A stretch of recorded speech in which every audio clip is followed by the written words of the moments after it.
Hey guys, welcome back to my channel. It's been a while since you've seen me, and the reason for that is I had a kid.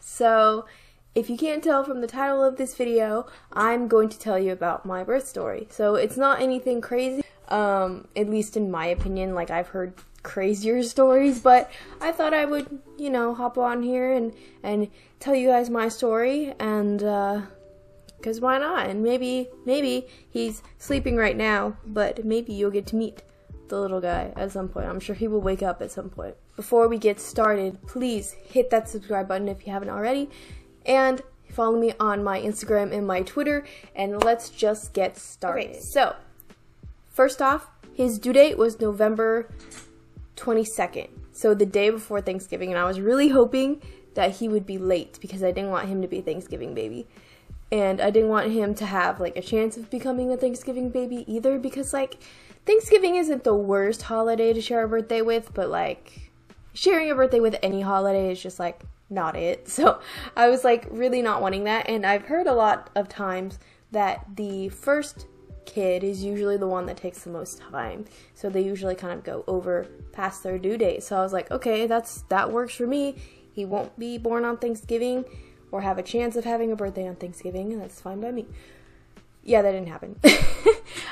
November 12th, so like 10 days before his due date, I wake up around 3:30 in the morning. I'm 38 weeks and some change at this point, so like I'm like basically full term. Like he's definitely like developed enough to be born, and I wake up at around 3:30 in the morning, and I think I have to pee, because when you're pregnant, especially when you are in your third trimester, you have to pee. And I was getting up every single night at least once around that time to go pee anyways. So I was like, okay, I'll just go pee. And like something kind of felt odd in my stomach, but I was like, okay, I just have to pee really bad. So I went pee, and I went back to bed after I peed, and it was still, my stomach was still kind of doing this thing, and I was like, what's happening? And it felt like what I can describe it as was like bad period cramps. And that's coming from someone who doesn't really get period cramps, or hadn't in the past at least. So I was kind of like gauging it off of like, I mean, I've gotten them before, but they were never anything like crazy. So I was like, okay, it feels like really bad period cramps. So I started timing them, and they weren't like super intense or anything. Hold on, I will be right back. Anyways, what was I saying? Yeah, so they just felt like really bad period cramps, and I was like, I don't want to go to the hospital yet because I feel like I won't be far enough along. And so I just like lay there for like around 2 hours, just kind of timing them, timing how long in between, timing them how long they last each. And I was like, I don't know. And I had to work that day too, so I like automatically like texted my boss. I was like, I can't come in today, I'm sorry. Because even if it wasn't like that time yet, it will be eventually. And I was like, I'm just gonna call in just to be safe. And eventually I was like, okay, I'm gonna wake Ty up because he's just passed out in bed. And so I wake him up. I'm like, I think you're gonna have to call in to work today. And he's like, what? He was crying, so I was like, he's probably due for a feed and stuff anyway, so let's go ahead and introduce him. This is Beckett. Hey, hello. He's so cute. Yes. He turned 1 month old yesterday, so I know I'm slacking on the content a little bit here, but yes, that's my face. Thank you. Thank you. You got makeup all over your mitten. Okay. He eats a lot, but you know, it's expected. So I woke Ty up, and I was like, it was around 5 or 6, I think, at this point, and I was like, okay, I think you're gonna need to call into work. And he's like, hold up. And I was like, yeah, I don't see, like I said, I didn't want to go to the hospital because I was like, they're just gonna send me home. I feel like it's not bad enough yet, but like I'm also like a first time mom, so I'm like, I don't know, and I don't know like what it's supposed to be like and stuff. So we eventually just went ahead and went to the hospital. It was about like 8 or so when I got there, and they took me in and they measured me, and I was at 1-ish, and they waited for 2 hours. They like hooked up like the monitors and stuff on your belly and whatnot, and like the blood pressure cuff and stuff. And so I hung out for about 2 hours. It sucked though because like Ty couldn't go back with me. He had to wait in the waiting room until I was like actually admitted. So I was just chilling back there on my phone. And so they checked me about 2 hours later, and I'm still at like a 1 something. So I didn't progress like at all. So they sent me home. And I was like, I knew that would happen, but I'd rather be safe than sorry. Because I'm not about to like have a baby, like my first baby at least, have it at like home or in the car or something like that. So yeah, and he ended up calling into work. He could have gone in late, but he decided not to. And throughout the day, they got progressively stronger. And so, like, before I left, the midwife was like, okay, so if you have contractions, like, if they get bad enough to where you have to, like, stop what you're doing, then you can come back in, and you'll probably be far enough along or whatever, progressing or whatever. It was we went to bed at, like, 10-ish, I think, or 9:30, 10-ish. And at that point, well, a little bit before that, around like 8 or so, they started getting really intense. And it was like where I had to like, it wasn't like unbearable necessarily, but it was a lot. I was like, okay, like I had to like kind of breathe through it. And eventually when we went to bed, and so we went to bed and we're just kind of cuddling there, and like the contractions kept like coming, and I was having to like really like bear through it. And so I ended up being like, okay, let's just go back to the hospital. Like, I feel like I'm in enough pain that even if I'm not super far along, I'll beg them to admit me, because I cannot. Because I also was like dead set on getting an epidural. I was like, I'm a weenie. I won't be able to do this if I don't have some form of pain management. And an epidural sounds like bliss. So I was ready for that. And so we went back to the hospital. I'm not entirely sure what time I got admitted, but it was definitely late at night. We got there, and I was at a 3. So they ended up admitting me, and so Ty could come back once I got a room, and they were like, whenever you're ready for the epidural, just let us know. And so they were like, whenever you're ready for the epidural, just tell us. And then I got to meet my nurse, and she was really cool. Overall, the nurses and like staff were super cool. There was only one that I was like, I'll get to that. But yeah, so I kind of toughed it out for a little bit longer, maybe like 15 minutes, not that long. Okay, it was probably longer than that actually, but eventually I was like, okay, I'm ready for the epidural. Well, I think what happened was I got all situated. My nurse came in and got all the stuff she needed to do situated, and then she left, and then she was like, I'll be back, and by the time she was back, I was like, okay, I'm ready. So yeah, so they brought in the anesthesiologist, and they actually had Ty go outside of the room for like sterile purposes, I think, which I thought was interesting. The epidural, so I am not afraid of needles. Like, I do fine with shots and stuff like that. Like, it hurts, obviously. You're getting like poked and prodded. Yeah.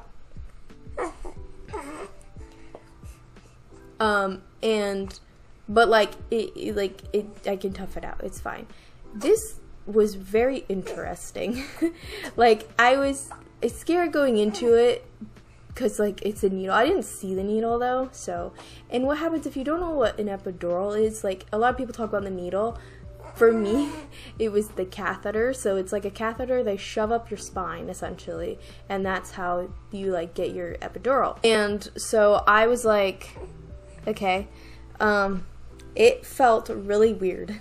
The shot, or like the going in, like the initial like poking of the needle wasn't bad. It kind of hurt, but it wasn't that bad.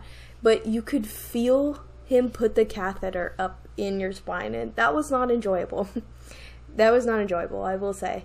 And so yeah, but eventually once that started kicking in, it was great. It was great.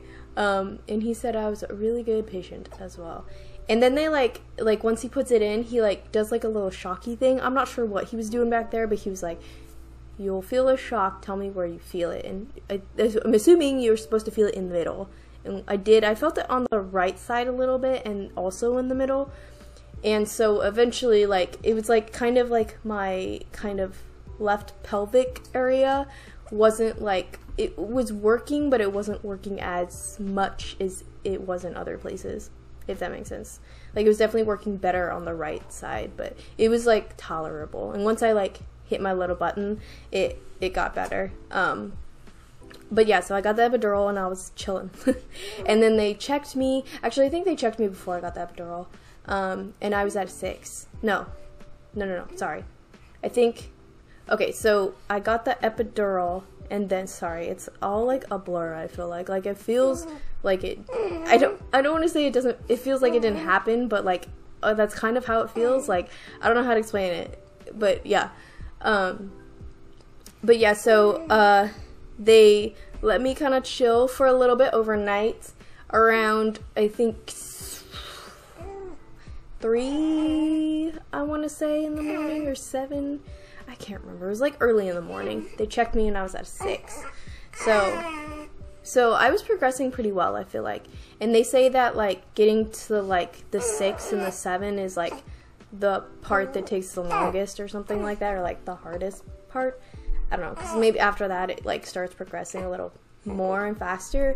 I don't know. Every so often they would check me, and eventually it was time for me to push, and I was scared. I was so scared. First of all, with the epidural, I was so numb. It's a wild feeling being numb from like the waist down. Cause like I still could like kind of move my legs and like wiggle my toes, but like it feels like you're wearing like pants. Like I don't know how to, cause like anytime like the sheets were off of me, I couldn't tell. Like my bare ass was just hanging out and I couldn't tell. So that makes sense. I don't know, it's hard. And it also gave me the shakes really badly. And I was anticipating, I know you can get the shakes after you give birth because of like the crash of hormones. And I knew you could get the shakes during an epidural. I didn't think I would be the one to do that though. I thought I would just chill. And I did for the most part. But I definitely had the shakes. So yeah. So I was like am I cold? It's hard to tell because like half of me is numb. So it's like, am I cold or am I just shaky? I don't know. But eventually it was time to push. And I was like, oh God, this is the part I've been dreading. And this is where it starts to get real, because what happened was we started doing like the practice pushes and stuff. And my nurse, she was like, okay, can you feel them? Because she can, like, with the monitor and stuff, she can see when a contraction happens on the screen. But with an epidural, and also me being a first-time mom, it was hard for me to know when they were happening, especially in the beginning. Because, like, I could feel them, but I was like, is that one? I'm not sure.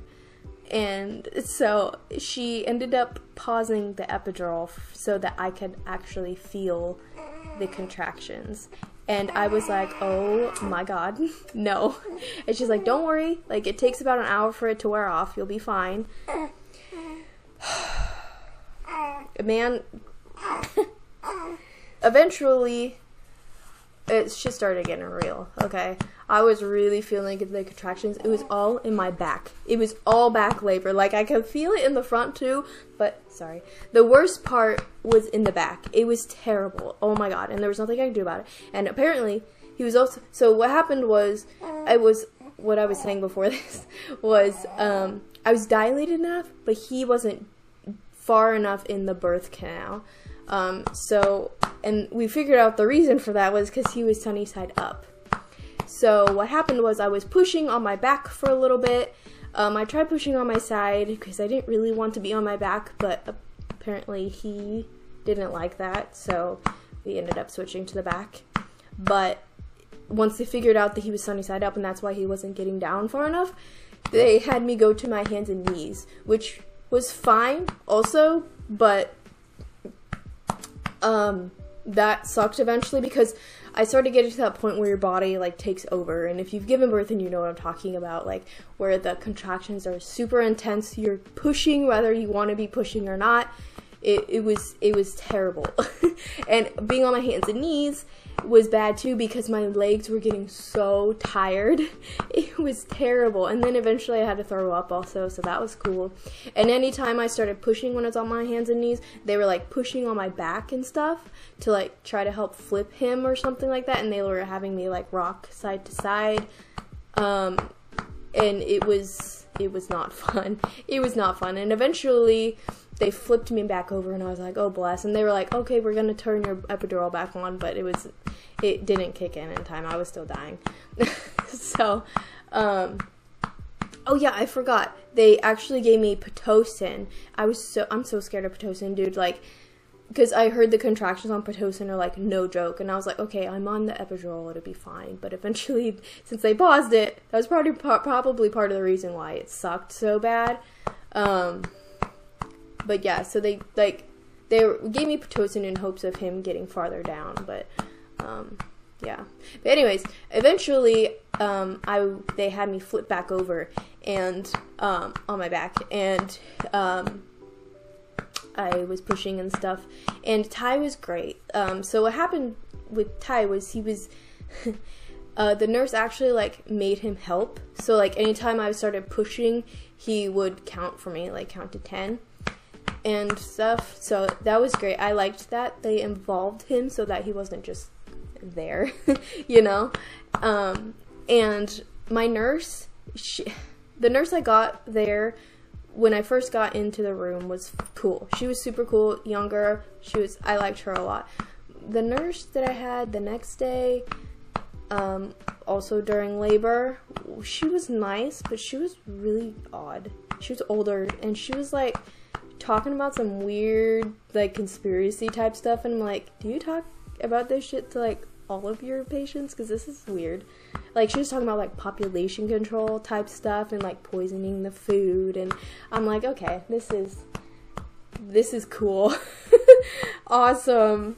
And me and Ty were just like, okay. Anyways, yeah, so he eventually, I guess he like flipped at like the last second, like right before he came out is what they told me, because I asked because I didn't know, because I didn't catch him or whatever. They brought him up to me, and I was like, hello. I was like, hi buddy. So yeah, and then I got only a 2nd degree tear, which I was very grateful for. I honestly expected more. I'm not like, I feel like I'm short, but I feel like I'm not like small framed necessarily, so like I had hopes of me not tearing too crazy bad, but I wouldn't be surprised if I was, or if I did. But thankfully it was only a 2nd degree tear, so that was great. So yeah, so then we got him and we were chilling, and they put him on my boob and he latched like immediately, and I was like, okay. And then they stitched me up, and they kept the Pitocin running because apparently they do that most of the time unless you request not to have it, because it helps with the uterus shrinking back down, and it also, and because of that, it helps prevent hemorrhaging. So I was like, okay, that's fine by me. And on my birth plan, I had like limited staff, so like no students or interns or whatever, but they ended up bringing in 2 students. And at first I was like, seriously. But oh my gosh, I'm actually super grateful because one of them was literally, she had like a birth, like a dilation chart, and she was just fanning me the entire time because I was getting real hot and I didn't have a fan. So I'm grateful for her. Thank you. I don't know your name, but thank you. So yeah, so that was the whole like labor and delivery thing, and then we went up, or we chilled for a little bit, until like we were to go up to the postpartum room. They had me pee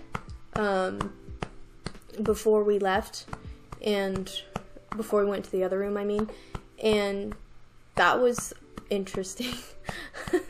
She was like, it's probably gonna burn when you first go, so if you like spray the water and stuff, it'll help. And she like did all that for me and like did the pads and stuff, and it, yeah, because like I was like, I could walk, but like the epidural had worn off enough to where I could walk, but it was still, it felt really weird because I was also like in a bed for like quite a while. So because he was born, we went in at, I don't know what time, sometime during the night on the 12th, and he was born the next day on the 13th at 6:13 p.m. So I labored for about 39 hours, and I was pushing for almost 2. So you're okay. So yeah, that was fun.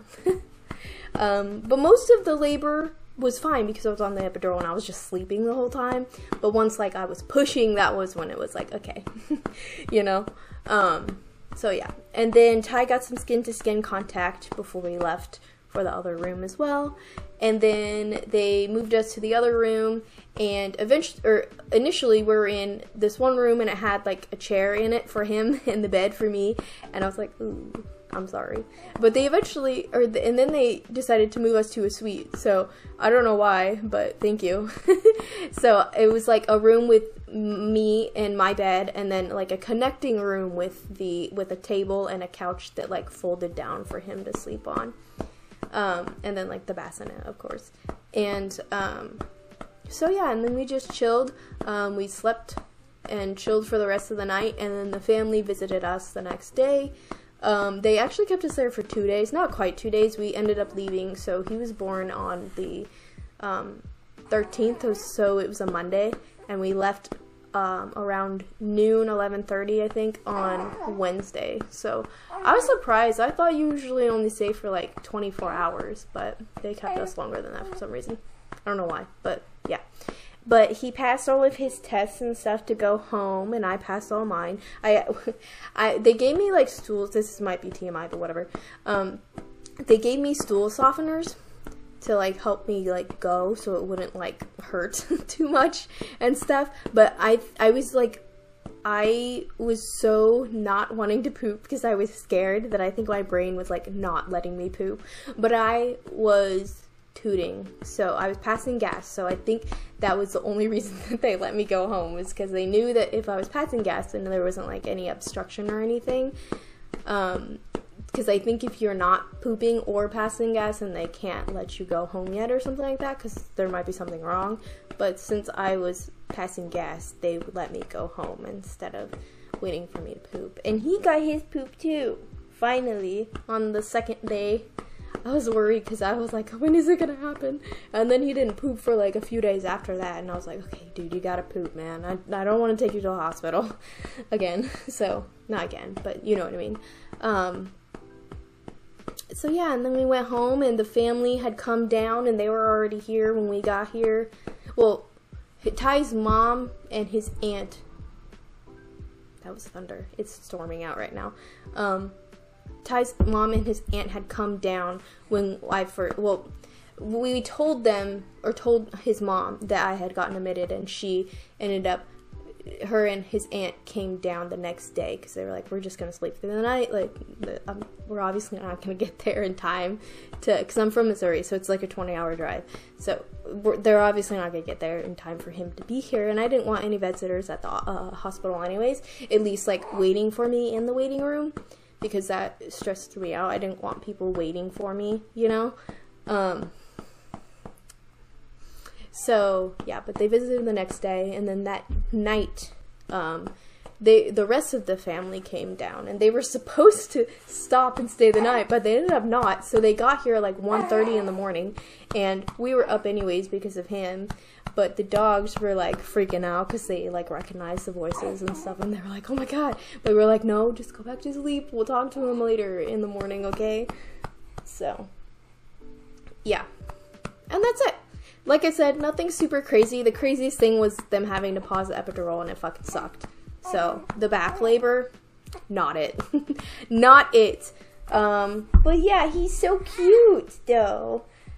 Yeah. Aren't you cute?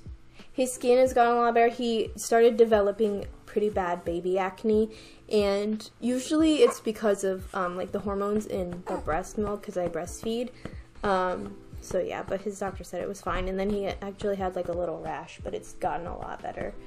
So hopefully he can get his soft baby skin on his face again, because I miss his soft little cheeks. But he's so cute! I wish you guys could have seen the look he gave me. He was like, okay. Yeah? Are you cute? I don't think I left anything out. So, yeah, I hope you liked the video. If you did, please give it a thumbs up. And follow me on my social medias. If you missed them in the beginning of the video, they will be in the description down below. Please hit that subscribe button if you haven't already. And I'll see you guys in my next video. Bye.